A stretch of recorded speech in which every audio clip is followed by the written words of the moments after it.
Hello again, everybody, and welcome to Warriors Fastbreak here on HBC TV 25. I'm Justin Barrientos. Thank you for joining us. We'll talk men's basketball first with head coach Todd Eisner. Wrapped up the regular season this past weekend. One game good, one game, well... Yeah, it's been that way for 22 league games, really. Right. And unfortunately, Friday was very frustrating, obviously, and disappointing. But I really liked our guys' resiliency and the way they came back on Saturday and finished the regular season on a positive note. All right, well, let's talk a little bit, get the Concordia game out of the way first. I know that one of the things you've talked about this season is that you kind of live and die by the three-point shot. In the first half, it was there for you, and you were right there with Concordia. In the second half, the three-point shot kind of went away. Yeah, I mean, the first half we played really well. I mean, anytime you're up 15 at the half, you feel pretty good going into the locker room. And offensively, we were doing a lot of good things. Defensively, I thought we were really active and bothered them, put them in difficult possessions. And then, you know, it's kind of been the same issue we've had most of the year in that we play 20 minutes of good basketball and then come out and don't play on either end of the floor as solid as we need to, and allowed Concordia St. Paul to get on a roll. And anytime someone finishes the game scoring on 17 of their last 21 possessions, there's a pretty good chance you're going to lose a game, and that's what happened. What was your message to your team in the locker room up by 15? You know, what were some of the things that you wanted to keep doing, and what were some of the things that maybe you changed in that second? Yeah, I mean, obviously, from an offensive standpoint, Concordia St. Paul posed some different challenges in that they played a matchup zone, most of the game. They did go to man-to-man a little bit in the first half just because we were having some success against it, but I thought their adjustments defensively to take away some of the zone sets we were having success with in the first half, we didn't do a very good job of continuing to execute, getting good shots. Obviously, we missed some open ones, and as you said, sometimes we live by it and sometimes we die by it, and that was a tale of two halves that we did both in that game. But at the end of the day, all we had to do was defend at a high level for more than 20 minutes, and we would have still been okay, and we didn't. We let Brendan Matthews get going. Obviously, he dominated the game in the second half. Isaiah McKay had a good overall game, going 6 of 12 from the floor and making a couple threes. So, their two best players controlled the tempo on the offensive end. We didn't have any way to put ourselves in a position to change the way they were playing, and and they just took the momentum of the game from us and won it at the end. All right, now let's move on to the Minnesota State game then on Saturday. Great game, both halves. Obviously fueled maybe a little bit by the whole senior night atmosphere because Tommy Getke had a great game, Charlie Kuntz had a great game, Mason Domask. So tell us a little bit about that game and your feelings on how that went. Well, I think it was a great test of character for our guys based on the night before, and I really do think we've done a good job of that, most of the year. We haven't we haven't come out in a game that I feel like where we've really just kind of laid down. I thought, we were disappointed with what happened on Friday. We can't do anything about that, but we can learn from it and do something about it in terms of just trying to play better. And we got off to a good start on both ends of the floor. I thought our energy level defensively was really good. Obviously made shots. Tommy got us off to a great start, with our ability to pick and pop and free him up, and that was a game where he was able to free up and knock some shots down. So, it was a little bit of deja vu all over again, in that the night before it was 45-30. This time it was 47-30. You certainly have those thoughts. I guarantee our players had those thoughts going into the locker room, but we really tried to just focus on continuing to play well at both ends of the floor, and our guys did a great job really on the defensive end for a complete game of 40 minutes. Did you even address that point then at halftime? Not so much about specifically the night before. It's just, we need to be better. We need to continue to grow, and obviously at this time of the year when the regular season's over, you just got to continue to put yourself in a position to experience success. And so our guys did that for 40 minutes. We showed that when we play a complete 40 minutes, we can be pretty good. At the end of the day, I was just really happy for those three seniors. The last time they got to play at McCown was really a positive experience for them. They all contributed in a really important way, and it was a good way to end the regular season. You mentioned Tommy Getke and his performance and the 6 three-pointers that he had, which was just incredible. Obviously, that's a career high for him, and you can't expect that to continue. But do you expect to have him get more looks like that, like he had in the Minnesota State? Well, I think one of the reasons it hasn't been maybe the same as last year is people have figured out this is what Tommy does, and so they're not letting him get free. And this was a game where he did get free, and if he gets free, he's got the ability to knock those shots down. He's shot the ball at a high percentage from the three all year. He just hasn't got as many looks. Teams are taking it away. a little bit has to do with Devin hasn't shot the ball as well. So what they're doing is they're just switching a lot of those ball screens so that Tommy can't get free, knowing that Devin hasn't done a great job of scoring from the perimeter, and so it's made Tommy's looks a little more infrequent as it was in the past. But Saturday night was a night where he did get free and took advantage of it and knocked those down. So Devin Whitelow this season has played more of a true point guard, where it's not the scoring, it's the distributing and setting up people in order to score. How does that help or hurt your team when you have one player that maybe isn't taking as many shots but is trying to find opportunities for other people? Yeah, we want Devin to shoot. I mean, it's just a matter of right now he's lost some confidence. He shot the ball well for us last year. He doesn't, his mindset and his mentality is always to find his teammates first, and that's a great mentality to have as a point guard. But at the end of the day, because he hasn't shot the ball as well this year from the perimeter, teams have just backed off from him. So now that takes away his ability to attack and get into the paint, to finish at the rim. And because of that, like I said, I think teams have gone to either going under ball screens so that Tommy can't free up, or to just switch the ball screens, and now Tommy's not free either. So it's taken away some of the things that Tommy does well. I don't think it really changes Devin's game a whole lot, in that his mentality is always to do something to get his teammates good looks, and that's the sign of a good point guard, and he's done a really nice job of that this year. All right, so playoffs are coming up. It's Minnesota Duluth. You have a road game, depending on the road conditions and whether or not you actually get out of Winona. How do you match up against Minnesota Duluth? Well, it's a good matchup for us. We obviously went up there a month ago or whatever it was, and we were fortunate to win. We caught a lucky break that night, and that Brandon Meyer, their best player, did not play. He's one of 5 players, I thought I heard the other day, in Division II that averages at least 20 points a game and 10 rebounds a game. And he's a 6'6", really active 4-man. He can shoot it from the 3, shooting over 40%. He can drive it, he jumps over you. He plays really hard. He's got a great toughness level to him. So it'll be a great challenge for Kevion. And we've got to do a better job of, when we get mashed up in these one-on-one situations, and they do a lot of things to ISO him and give him the ball and have him make plays, usually for himself. We've got to do a better job in that matchup. But, to think that, we should have confidence going up there based on the last game, but we also need to be humble enough to understand that their best player didn't play. All right. Is there anything that you can take away from the Minnesota State game that you can take with you on Wednesday? Well, I think it's a matter of, can our guys get it out of themselves to play defense at a high level for, as close to 40 minutes as possible. And when we did that on Saturday, you see, beating the first place team by 28 points. So, I mean, we're smart enough not to know that it's probably not going to happen every game, but it can't be 20 minutes. We proved on Friday night that if you play 20 minutes of really good basketball, you still get beaten. We've done that multiple times this year. Saturday night we played as a completed game on both ends of the floor as we have all year, and we got a real positive result out of that, so hopefully we can carry that over. All right, we're going to take a break here on Warriors Fast Break. When we come back, Zach Melvick will join us right after this.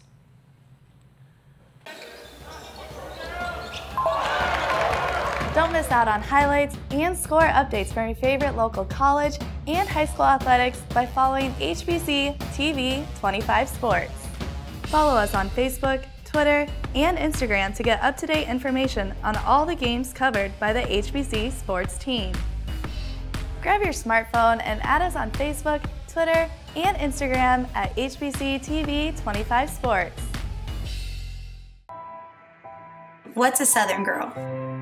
It's waking up before the sun rises.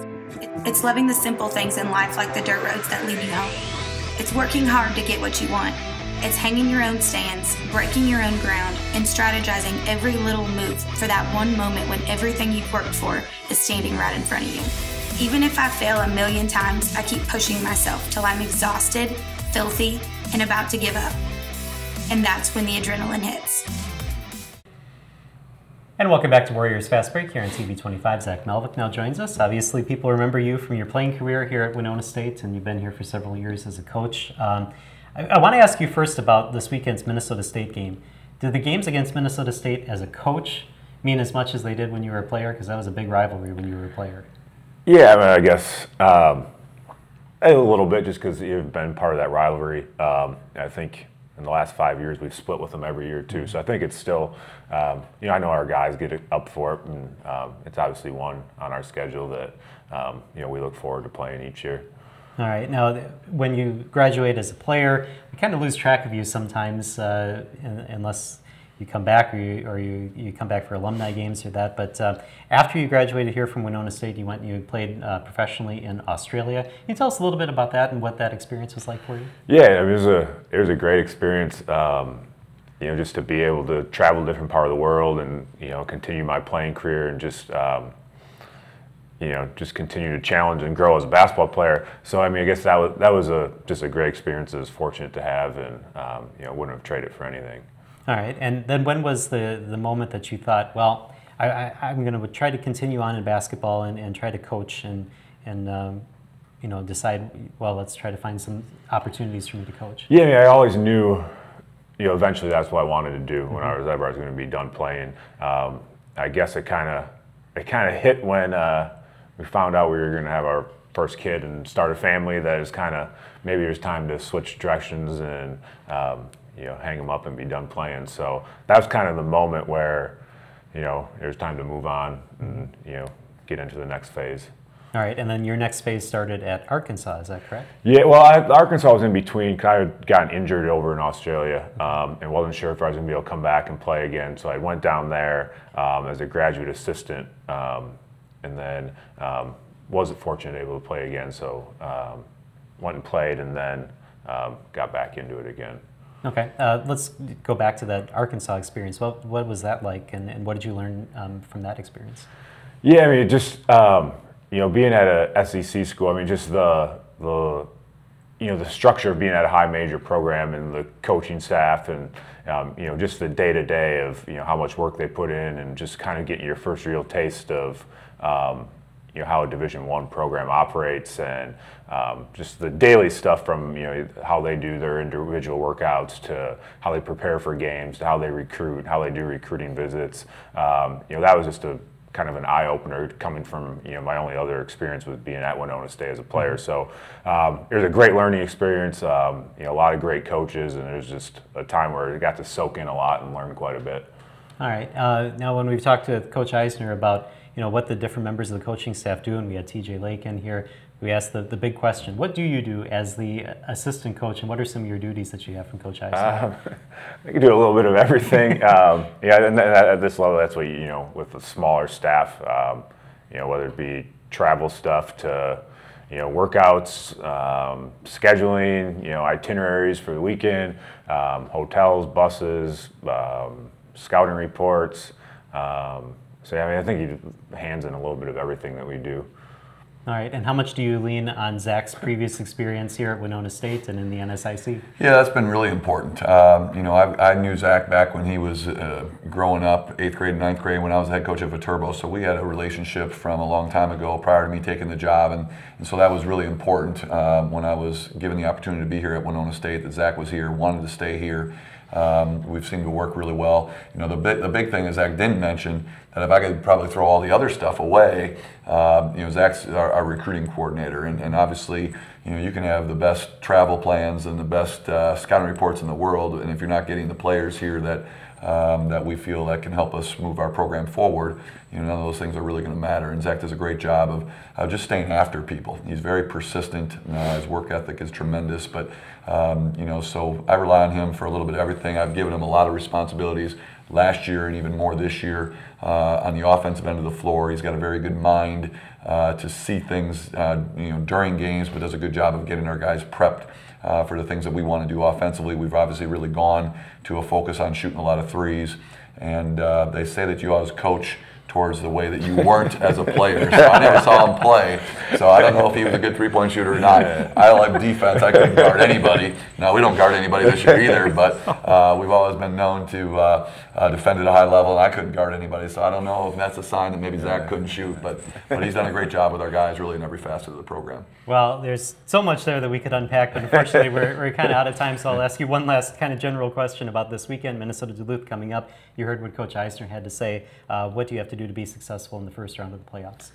Yeah, I think obviously it's going to start on the defensive end. Having a guy for them that averages 20 points a game, whatever, 21, and their five-man, Sean Burns, also a really good player. I think our focus will be if we can do a good job defensively and then execute offensively. I think just build on what we did Saturday.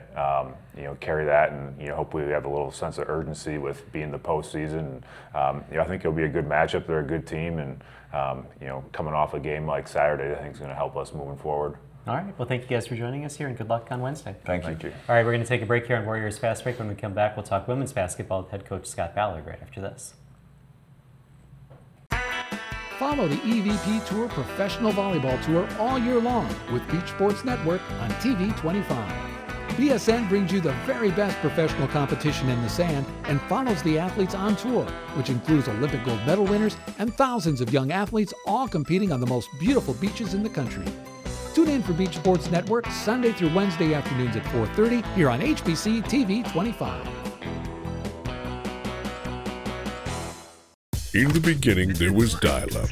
Slow as syrup dial-up. When 3 megabits arrived, it felt like riding a cyclone with your hands in the air. Until 100 megabits sent you surfing with glee on a cavernous pipeline of bits and bytes. Which brings us to 1 gig. That's 1,000 megabits per second from HBC. We're about to break the internet speed barrier. Your home deserves the fastest internet. Get gigabit internet today from HBC. Internet redefined. And welcome back to Warriors Fast Break here on HBC TV 25. We're going to switch now to women's basketball. Head coach Scott Ballard now joins us, and let's get kind of a wrap-up of the week, kind of highs and lows. You know, you were in the games this weekend. Unfortunately, you lost both of them. You honored the seniors, so it was kind of a full weekend for your team. Yeah, it went by quick. It was because it was busy. We knew that both teams we were playing this past weekend were quality teams that were playing really well this time of the year. Concordia, of course, when they won our game, they clinched outright the South Division. They've had a great year. They got 4 seniors at start, and they've avoided injuries and been healthy and hot and won a lot of close games. In that game, in both games, we had one bad quarter offensively that really came back to prevent us from putting ourselves in a chance to win. In the Concordia game, it was the second quarter that was bad for us, and basically what happened is they hit, both teams shot the ball pretty good. Unfortunately, they shot really well. They had one quarter, I think they shot 88%, which is just ridiculous. We thought the Duluth game was unbelievable, but you know, Concordia, they had some kids that stepped up and made some shots that normally don't score much, and I think we kind of panicked a little bit when those people hit some shots, and we kind of lost our discipline defensively, and then started giving up, some drives. Gap drives against our defense. So then they were scoring from all different places on the floor, which kind of made us feel like our head was spinning, and no matter what we did, it was wrong. And we lost control in that quarter. I think we got outscored 26-10. And second half, we won 41-35, something like that. So we made some good adjustments offensively, but we dug a hole so deep in that second quarter we couldn't get out. Then the next night against Mankato, really physical game. I made a comment that we've played 2 football games this year during basketball season. Won one, lost one. The one we won was at St. Cloud, and one we lost was against Mankato Saturday night. But it was a football game with a round ball, and there weren't many whistles, and there were no yellow flags thrown, which should have been. But it bothered us more than it bothered them, and we had a bad third quarter. I think we were down 1 at halftime. I think we got outscored 25-13 or something like that in the third quarter. We made a run in the fourth quarter. I think we actually tied them, but then we had a scoring drought again where we missed some good shots, we took some bad shots, we let the way they were defending us and the physicality of the game forced us into making some bad decisions. For the first time in about 2 or 3 weeks, we had, I think we ended up with 16 or 17 turnovers, which it's not like us, we've been below 10. So it was a combination of things, which was disappointing, but I told our group yesterday that last weekend just magnified how important it was for us to lock up a home playoff game the weekend before. Right. Because we knew that as the schedule played out, we're going to be playing some quality teams. But, you know, what's over is over. Whether it was pleasant, good, bad, frustrating, it doesn't matter. It's all in the rearview mirror. And now for the majority of the teams, it's win or go home, you know, and one and done. And so everybody plays with another level of sense of urgency. Minot, who we play, you know, Wednesday night, we had our best shooting game of the year against them. They have 3 really good guards that are averaging about 40 points a game between them, and we held them to a combined 15. So it would be difficult to replicate that. Right. And we shot 65% from the field that night, hit 15 threes. That would be hard to replicate. So I expect a tight game, a hard-fought game, and a close game with them. You can throw out the first meeting out the window. They're going to try to make some adjustments. We're trying to make some adjustments, and it's just going to come down to who plays the best in 40 minutes. Even though you throw out the game that you played earlier in the season, is there anything that you can look back on that game and take from it and say, you know, if we do this, I mean, obviously you kind of outlined a lot of that, but are there little specific things that you can say, let's do this again in this game? Well, I think what's encouraging for us is that we learned in that first meeting a lot more about their personnel. They're a team that we've only played once this year. We got a little bit more familiar with their offense, things that they like to run and isolation plays. They don't really have a shot blocker, and the rebounding issue I feel like is a good matchup for us. But other than that, it's going to come down to who takes care of the basketball, who takes the best shots, you know, gets to the free throw line more, those type of things. And I feel good about, you know, how we're preparing for them. All right, you mentioned the one bad quarter, and that's kind of been happening all season long. Are there any commonalities in any of those bad quarters where you can say, well, if we avoid that, we're going to avoid a bad quarter this time? Well, part of the common denominator is having a 4 or 5 minute drought where you don't score. You either don't finish an easy scoring opportunity, or you combine that with some turnovers or taking a bad shot or having a breakdown of some kind. It's more about focus, and you know, sometimes it can have something to do with matchups or substitutions, things of that nature, foul trouble. But you know, we've got confidence. You know, we're 10 or 12 deep, and so everybody's got to be ready to play and focused and be on point. And I always say this time of the year, teams are remembered for what they do in the playoffs. And you're in a situation now where it's 40 minutes. You have an opportunity to make memories. They can be good or they can be bad, but you don't want to have any regrets. And so it's just all about mental preparation and execution. All right, well, you had a good run in the playoffs last year, so hopefully we can replicate it this year. Yeah, well, we certainly hope so. All right, let's take a break here on Warriors Fast Break. When we come back, Gabby Dowd will join us right after this.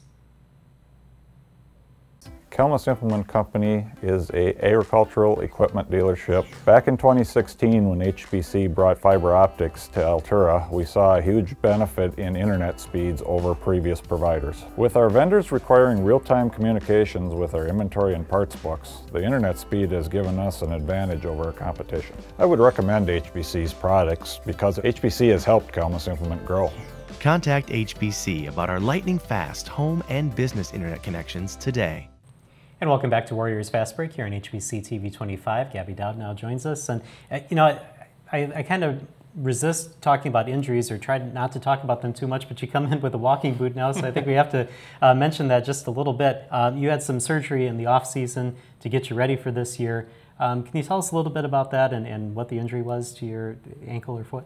Yeah, so they just, on both sides of my ankle, they reattached the ligaments to the bones because they were so stretched out, so there was no support.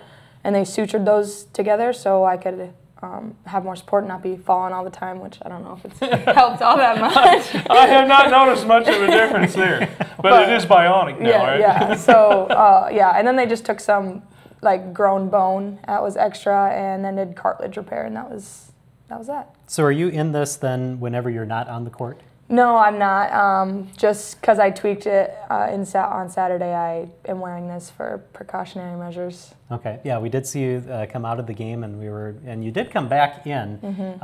Tell us a little bit about that. What happened during the game, and what happened to get you back in the game? Yeah, I just stepped on her foot and rolled it, and they were checking it out, and they did say it was a sprain, but I really wanted to get back in and play if he wanted me to go back in the game, so they just taped it up again, a little bit heavier this time, and we're just going to see how it went, and it was fine. It didn't bother me too much in that game. All right. I don't want this to be all about injuries, but I do need to talk about the time that she was out of games, missing 5 games with a concussion earlier this season. What did this team not have when Gabby was out with the concussion? Well, one, Gabby brings energy. You know, she's very vocal, and you know, we predominantly have more quiet people on our team than we do vocal people. So when she's not out there, it's very noticeable. You know, she brings energy. She's vocal, and you know, she gives us a lot of rebounding and you know, scoring opportunities. You know, and when we don't have her, then it hurts our depth there as well. So, you know, we miss her in a lot of different ways. I mean, she's a really good help defender. Her and Taylor both are, without a doubt, our 2 best defensive players as far as taking charges and being in the right spot, you know, from a help defensive standpoint. So when you take that away, you miss it. And so I'm glad that she's going to be able to participate tomorrow. All right. Tell us about your all-around game, because in reading up in past articles, you really started to step up your defense midway through your high school career, and that's continued here into your college career. Talk about becoming an all-around player on offense and defense. Well, I wouldn't say I'm there yet. I think that's something every player... It's still a work in progress, yeah, right? always strives to do.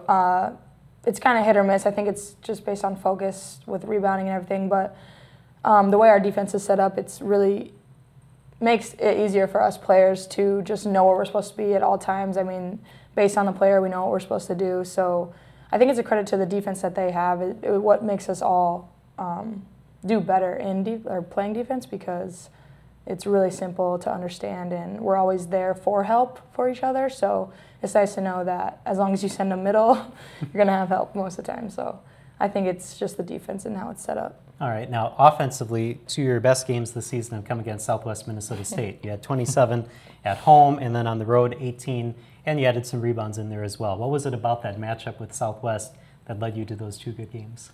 Honestly, I feel like he might be able to answer that. Okay. You know, they're not very big at the 4 spot, and so that's a good matchup for Gabby on the boards, posting up opportunities.